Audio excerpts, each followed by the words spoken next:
It's another week, which means it's time for another episode of the Into Greatness podcast with Jason and Jolene. Hi, Jolene. He's Jason. I'm Jolene. I was just, as soon as I started saying that, it's like I've done what I always do. I love it. So just leave the door open. Let Jolene will just chime in when she's ready. Yay. I think I gave you a hard time that one episode. You did, the yes. The fighting episode, right? The fighting episode. It was. That was good. I like it when you introduce me, though. It's good. Okay, awesome. Well, I'll give you that back. Okay. Complimentary. Thank you. This is our first, I think it's our first official recording stint of the year, even though we're well into February, but we do these in chunks. And so we did a bunch, then we recorded our Drunken Christmas episode and our New Year's episode. And that was like December. I know. Right? And here we are, it's like mid-January already, recording into February, planning into March. Wild. Wait till you guys see what we have coming up in March. Like, that's huge. And actually, something we're kind of like teetering in between is this whole like New Year piece. Mm-hmm. And, I met with an astrologist yesterday because I plan my year around what my astrology chart looks like for the year in my solar return. I was just telling Jason that, the actual new year of the signs and the planets is not in January. And that's why people are still in this seasonal winter stage of like, I'm just not activated. I'm not like, I'm not feeling the energy for it. I still want to hermit and hibernate in a sense. And that is because we're still in this winter element energy. And, we're going to talk a bit about this in Eastern medicine philosophy. And I got an acupuncture appointment later, and how if we're not aligned with the natural rhythm of life, it's no different than your circadian rhythm for sleep and stuff, then it's going to feel less flow, right? This is your year of flow, That's Jason. Right. That's right. Flow go, is that what we called it? Flow and go? Flow and go. Something like that. Oh, I got to go back and listen to that because it's going to get you a shirt made up. Flow and go. And yeah.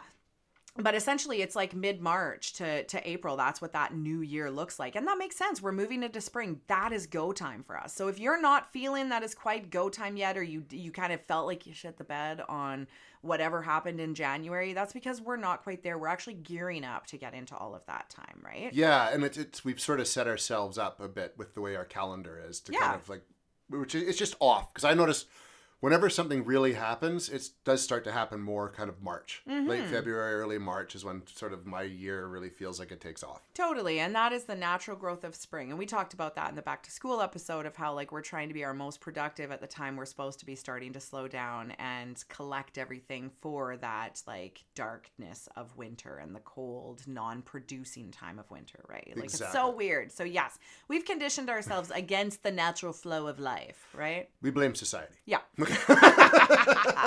So that being said, this episode is all going to be on like preventative health measures, and I'm going to send it over to Jason because he just like pitched me with this really great idea of what brought this idea for him today. Yeah, and it's something that I've been we talked a little bit about it before, but in our house we've just started watching as a family this show on Disney called Limitless with Chris Hemsworth, Jolene's favorite. And Chris's thing. The whole series, it's 6 episodes. Each episode is a different challenge. And the reason why he's doing these physical challenges is to get control of his stress, to kind of, replenish his cells. Because I can't remember the exact thing. He hasn't talked about it too much on the show yet. But he has genes inside of him that could trigger, I think it's like early onset Alzheimer's or MS, right? So he's doing everything in his power to stave that off as long as possible. And there are things you can do to do that. And it's like the preventative health measures. So in the first episode, he had to do a high walk on a crane, like 600 meters up in the air. And he had to learn to control his stress so he could physically do that. Mm-hmm. The second episode that I just watched is he swam across a Norwegian channel in like 0-degree water. So it was conditioning his body to be withstand the cold. And in that they talk about the benefits like cold water therapy, hot sauna therapy, what these do. And I've recently started doing like every morning at the end of my shower is like a minute of the coldest water I can stand, because there are benefits to all these. We can do things like we think, we get sick, and so we treat the cold and then we move on and then we get sick again. But there's things we can do kind of every day to build our tolerance up, to reduce our stress, to clean up our diet, that will prevent us from getting sick and actually slow the aging process.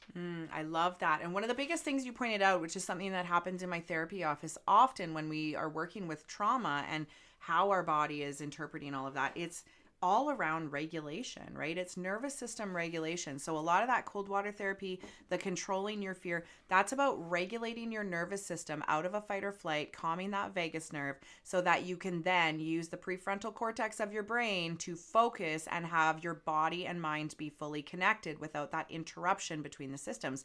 Because the minute our nervous system is activated, everything is offline and we are not as productive as we can be. Our whole body gets hijacked. So it's about how do I remain in control of my body, which then leaves me in control of every single thing that comes after. That's amazing. Yeah. And I wish they talked a little bit more about that, because I think when people look at this, they see people as like so superhuman, like, whoa, it's Chris Hemsworth, look at what he's doing. But if they actually went down to the science of it and said, this is no different than when you are nervous in a social situation, are you bailing ship or are you learning to tolerate it? And through that tolerance, you're now able to reach new levels of confidence, bravery, mental control, and discipline, yada, yada. That is not the same as self-abandonment in I'm staying in a really uncomfortable situation I shouldn't be in. And that is where, it's interesting. I have a little girl who's sitting here with some gut issues coming home from school, and we're deciding what's worry belly and what's not worry belly. And that is the exact scenario of like how I learn to tolerate some of these things or listen to them in a way that I can then interpret it and act accordingly. Well, that's why we got Griffin to watch this show, because it's the same thing. He's had many of the same issues that your daughter's had. And what's neat is in the walking across a high beam episode, they touched on like box breathing. Yep. Right? Because that's going to calm the nervous system. Yep. That's going to activate your parasympathetic, which is the calm down system. Yep. And then positive self-talk and dangerous. It's really neat because it breaks it down into these things, right? And then the cold water therapy one, part of that is just learning to control your breathing. Yeah.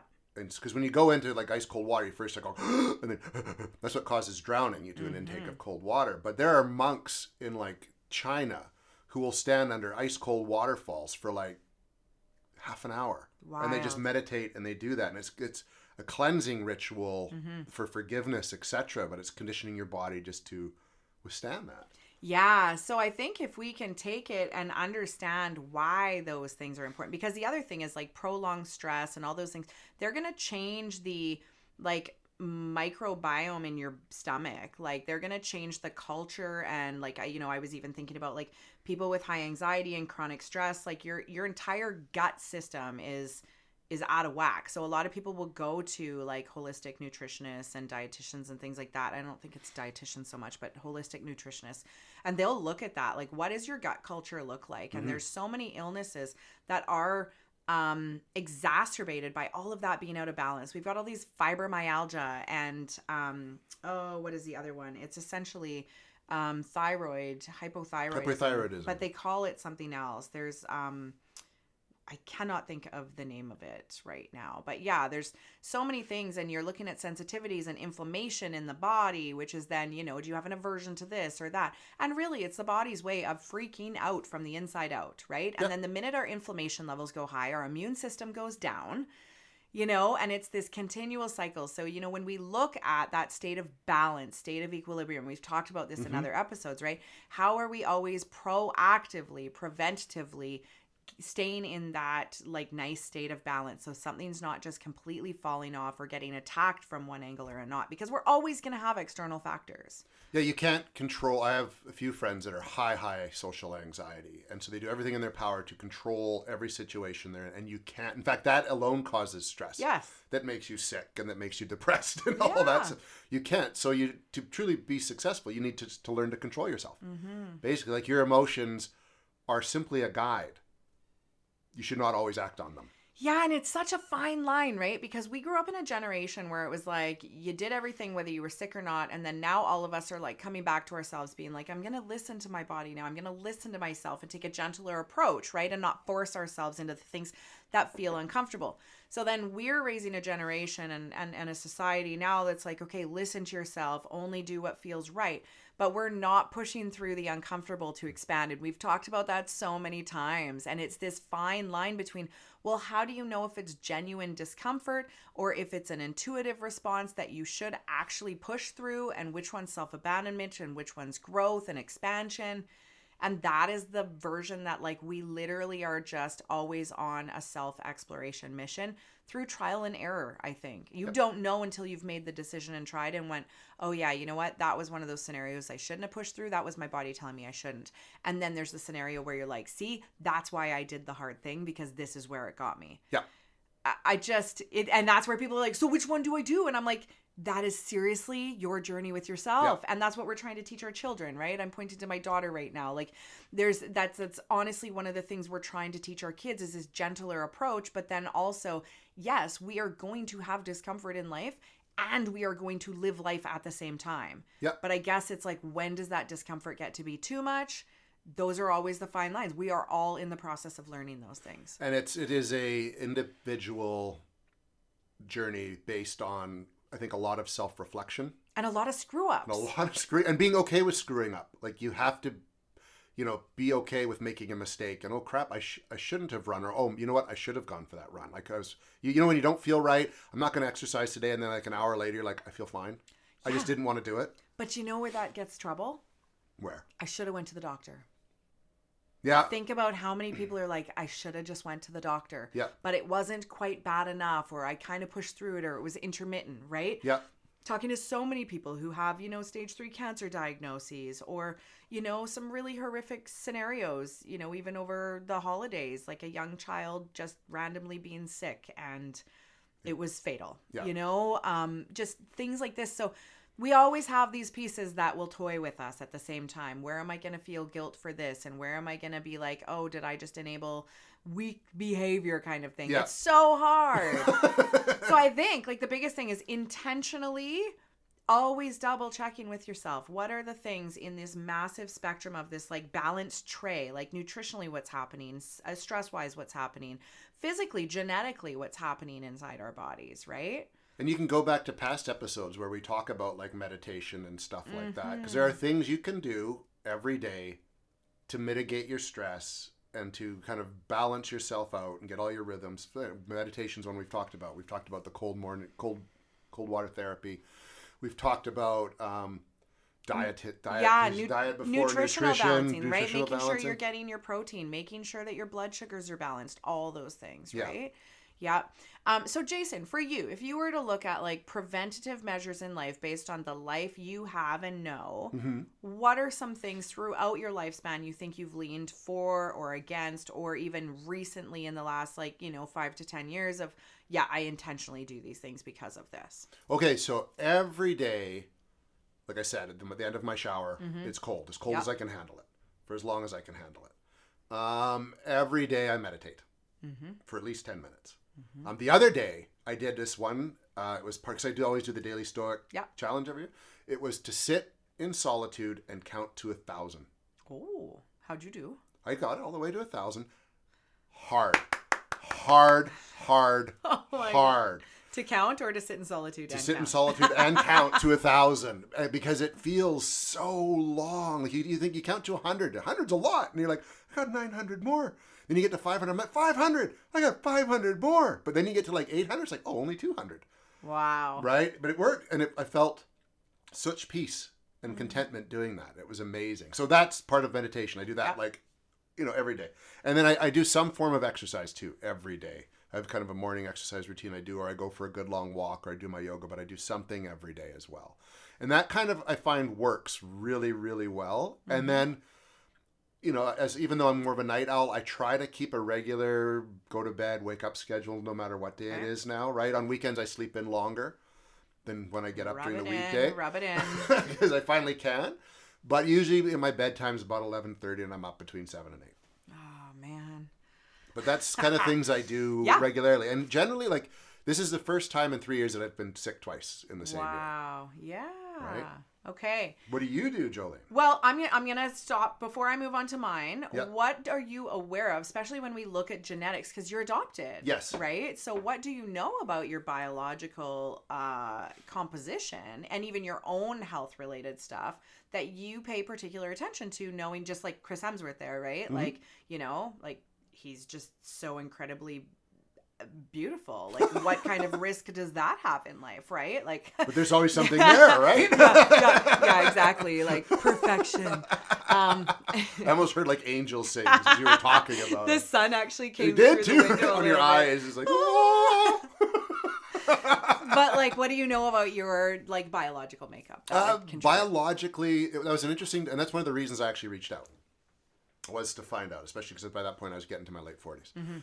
As long as we do not get addicted to something that will kill us, we tend to live well into our 90s.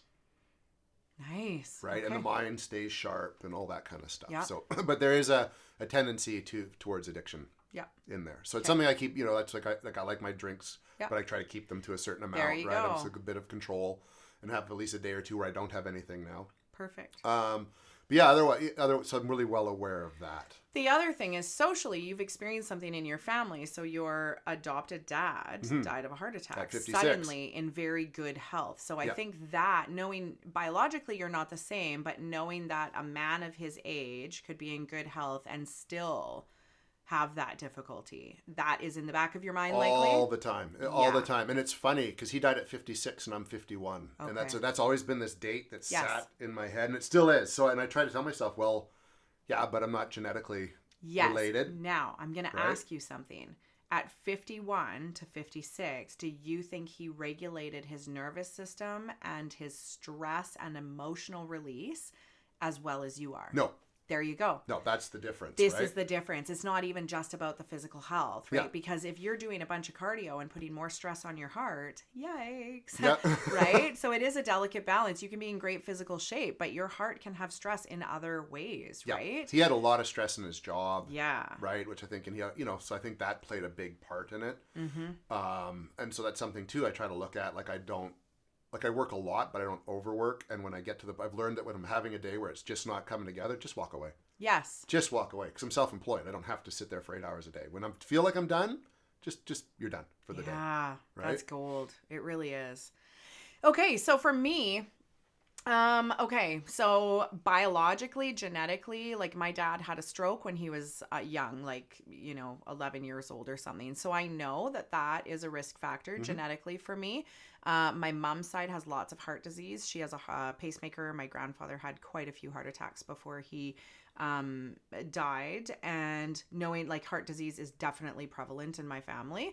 So those are two things I'm always aware of in terms of like weight management and dietary needs, and stress, of course, right? So I'm already at a like genetic disadvantage to that, right? And also the mental health stuff, right? My dad died of suicide. So that was a result of likely the stroke, his father dying at a young age, and other things that would have related through life after that, right? So recognizing that those are always pieces I'm very intentionally trying to balance. I would say probably some addiction stuff on that side. And I definitely had heavier uses in my earlier years and stuff. It's really not like a significant part of my life anymore. So, but yeah, I was a smoker for a period of time, right? We talked about us quitting smoking and things like that. So looking at all of those things, and again, heart disease and stroke being a big motivator there for sure. So I look at now, I'm like, I got 3 kids. I want to be here for as long as possible. Exactly. And I also have a large list of what I want to do in this lifetime. And I don't want to get ripped off early, right? I also am exposed to death a lot. So I am constantly seeing where people kind of get things in line. And then boom, it's like the rug is swept out from under them. They finally retire, and 3 months later, boom. Yeah. And it's like, man, I want to live my life as best I can without waiting for the time to go live it. Like, and that's really why I'm self-employed as well, and really trying to balance the best I can this like work and life piece of, I really want to feel like I'm living and not just working to live, right? So I think that's like a beautiful piece in health. Huge is to sort of enjoy what you do. Yes. Right? Yeah. Other things that sleep is a big one that I suck at, guys. And I know that this is going to play into my mental wellness later in life, like dementia related stuff. So I really, and I can't lose weight when I'm not sleeping well. I can't regulate myself and my blood sugars as well when I'm not sleeping as much. Like sleep, we all know, is like my nemesis here, and for multiple reasons. So it is something I I know is constantly holding me back in the health game. Yeah. And that would be something I would just love. If I could pay for more of that in my life, it might be actually just more hours in a day if we can arrange that. That would be deadly. Because then I'd still have time for everything else that is required of me. That's always been my thing, like partly that led to, and we should do a whole episode actually on sleep. We did last season. Wow. Yeah. Because if you need, there's that. my deep sleep meditation. Yeah, that I did. That's right. Yeah, and tracking sleep patterns, because the other thing is like our different sleep stages. So that's why I meditate lots, is because I can get as much restorative energy from like 10 minutes of meditation as I could from 1 hour of deep sleep. And we know I'm not getting 1 hour deep sleep often, right? So that's where I'm trying to make up for that. But yeah, my body and my mind will suffer from that in the long term, like significantly. We know that. There's other things that I've been paying attention to. Mouth breathing being one of the biggest things they're saying is really like some people are taping their mouths at night. Like there's a whole bunch of mental and physical benefit to not being a mouth breather, right? There's other, like there's people I follow on Instagram who, Hashimoto disease, that's the one I'm talking about, the thyroid thing. Hashimoto, I think is what it is. Anyway, sorry. Squirrel. I knew it was getting there, right? Dave Asprey, he's a guy who's all into like biohacking and stuff. And I saw his stuff about 3 years ago and I was like, who is this guy? He's kind of arrogant and whatever. But I watch his stuff and it's all about like he wears these yellow lenses instead of blue light blockers. He's got yellow blockers that are like for everything or something, right? But again, that's changing your melatonin production, all your hormone production. He's big on grass-fed beef. He was vegan for a while and is now in better health than ever, being on like high quality grass-fed beef. He's your the keto coffee guy, whatever, Bulletproof Coffee. Yeah. He's that guy. Oh, okay. So he now, in the last couple of years, I catch little bits here and there, and I'm just kind of fascinated by it all. But if I go back and look at previous, like 3 years ago version of him, he has aged backwards. Like he's actually done biological testing on himself, and he's aged himself backwards like 16 years or something. Interesting. And he's like in his 50s, and he's in like incredible health shape, like incredible health. You can tell his skin looks different. It's really fascinating. So I like to watch things like that. I can't fit that in. Like I was up at 6 a.m. or 5 a.m. for my son's hockey this morning. And like, there's all these things, but I did make it to Pilates. And now, who knows what the rest of the day looks like. Hopefully my acupuncture appointment, if I can send my daughter somewhere. But those are all the things where it's like, we will fit them into our life as best we can. This guy, that is his life. It's his Instagram page and it's his business. Well, and that's a different, that's a difference in people like we talked about the Chris Hemsworth thing.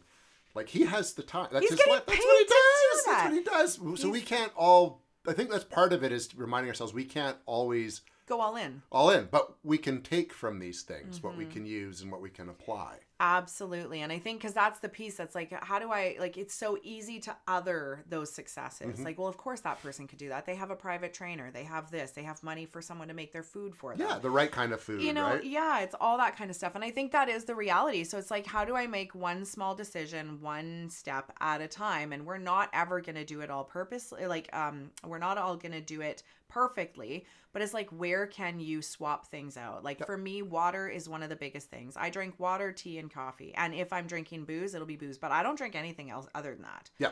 I'm not like, you won't catch me with a pop. You won't catch me with a juice. Like that's, it just, I just don't. Right. No, that's and same. It's personal choice, but I also never wanted to drink my calories.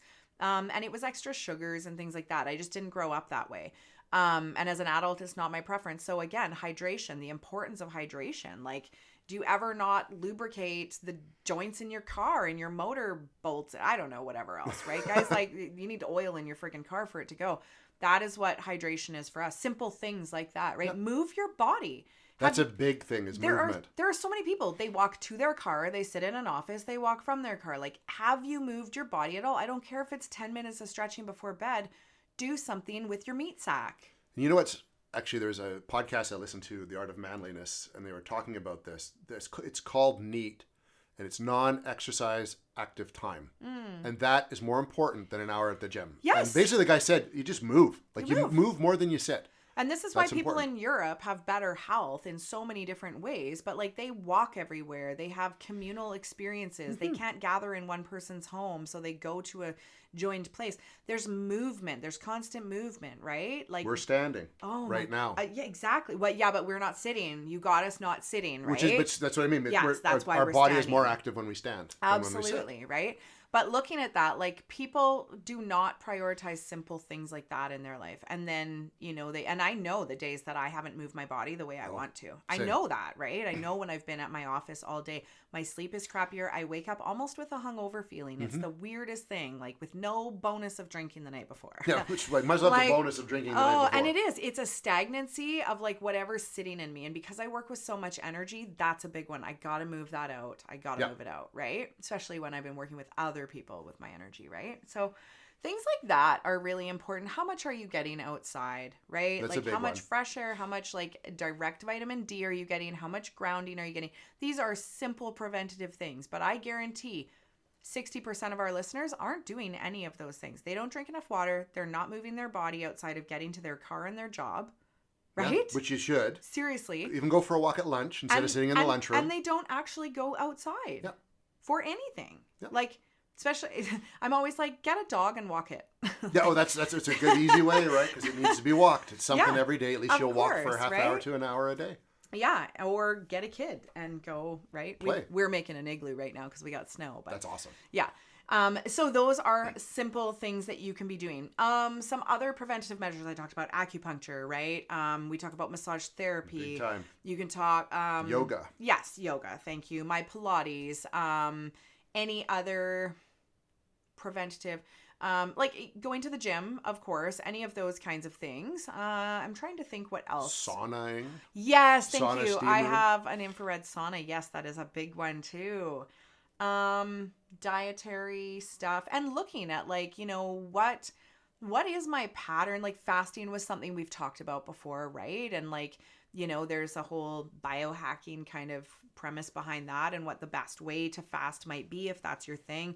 But I think sometimes, one thing, yes, I'm thinking of this because it was the very first note I put in my iPhone and it was my blood type, my blood grouping. Oh, okay. Because we're not privy to that information. Did you know that? No. Do you know what yours is? I have no idea. Exactly. Isn't that messed up? It's your body, your blood, and you don't know what it is. I think it's the common one. But it's in your file somewhere. Somewhere. And you can't even access it unless you go through the Freedom of Information and Privacy Protection Act. That's a crock. Right? So, I got mine. Here. This is all you got to do, Jason. Okay. You got to get knocked up. My midwife told me. Oh, yeah, because my wife found out too. Yeah. Because if you need a transfusion in labor or something, then that's your issue. And to know if it's like opposite of your kid or something, right? Yeah. But I purposely wrote that in my iPhone because I was like, I can't believe I've gone this many years and not knowing what that is. So there's some like things where it's like eat according to your body type, eat according to your blood type. Like there's lots of different things, eat according to the land you're living on, eat what is available to you. Yeah. If generally that's try to eat healthy, like non-processed, non-packaged food. Exactly, right? And watch, some of those things that just make you feel crummy after, right? Like truly pay attention.